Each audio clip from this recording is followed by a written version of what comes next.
This week, we're talking about Netflix gaming, as well as Google's push for cloud gaming and PlayStation's push for PC gaming. So let's just go ahead together as a people and check it out.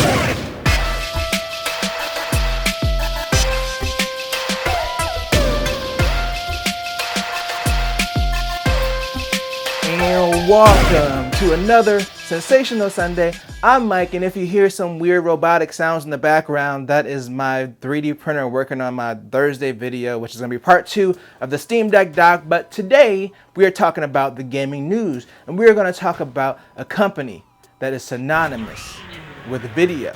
We're talking about Netflix, but you know what Netflix is not? They're not the Netflix of gaming because they recently reported that less than 1% of their users are using the new Netflix gaming, the new hotness. Did you even know that there was a Netflix gaming? I mean, of course I did, because I did a news video about when they announced it and they were testing it, and I was pretty negative on it because I was like, it's just going to raise prices for a feature that nobody wants, and they raised prices. They were going to raise prices either way, but they spent all this money on this gaming push, and I do kind of feel like it's somewhat responsible. So anyway, if you're not aware, there is like a gaming section in the Netflix app for mobile, and you can play some mobile games up there. I believe there's like around 20-ish games on there currently. But basically Netflix is saying that they're kind of experimenting still to try to see how people might want to interact with these games. The idea is to have these games made for shows to provide additional content, you know, kind of a more interactive piece of some of these shows. But yeah, right now it seems that they're focused on mobile.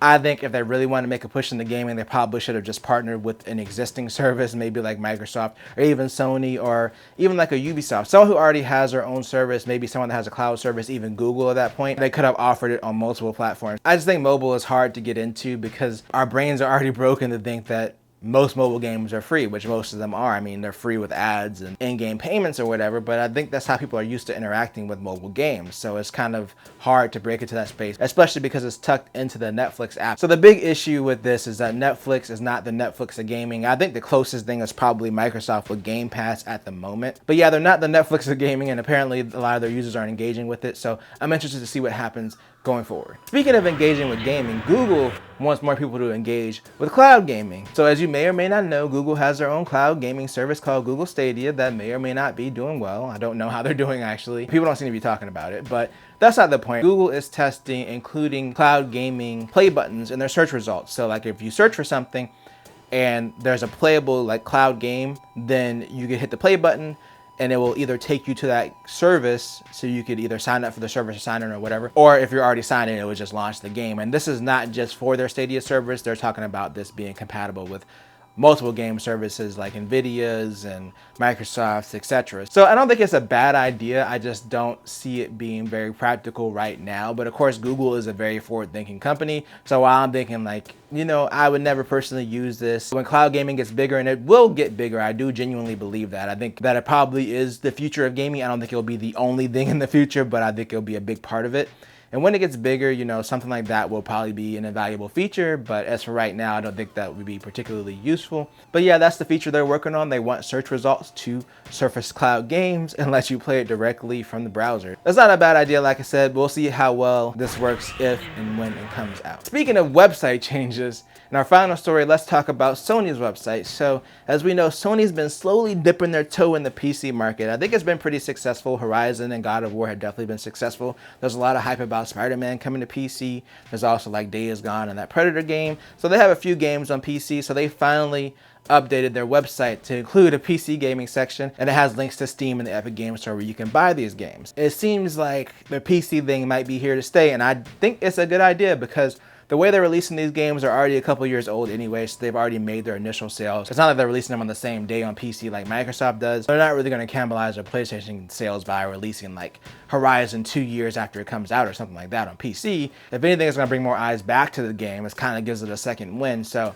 I think they're starting to see the benefit of that, and hopefully they put more titles on PC, and I think them changing the site is a sign of that. But one of the interesting things the article points out is a lot of the language they use about if a PSN account is required, and it said currently they don't require a PSN account, which they don't. And if save transfers are possible between like a PlayStation and PC, and it also said currently they don't support that.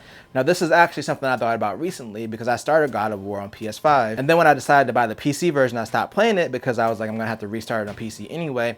But I thought about it and I was like, it'd be cool if I could just transfer my save, or it was, you know, like a cloud save like Microsoft does with their PC games, where, you know, it just saves in the cloud and you can play it on whatever system. If I could just play this game on PS5 and PC, and I'm not even saying that they have to give you both games like Microsoft does if you buy the digital version, that's going to generate more game sales, especially if you can do cross saves and someone does happen to have a PC and a PS5 or a PS4 and they want to switch between. So hopefully that is a feature they add in the future. But yeah, I think it'll be a smart move to get people to sign up for a PSN account, because you got people already technically signed up for your service and do cloud saves. That's just my opinion. But that's all I got for today. Let me know what you think in the comments. Have you tried Netflix gaming? Were you aware that it existed? Do you think launching cloud games from the Google search is a useful feature? And are you hoping that Sony brings cross saves to their PlayStation games that are on PC? Again, let me know in the comments. I'm bringing this video to a close, and I'll be back on Thursday with part 2 of making the doc, which is going to be chaotic. I can already tell you now it's going to be chaotic. But until then, if you enjoyed this video, then make sure to tell a friend, tell a coworker, like, share, and subscribe, and hit the bell notification to get notified when I drop a video. And always do at least 2 things at the same time.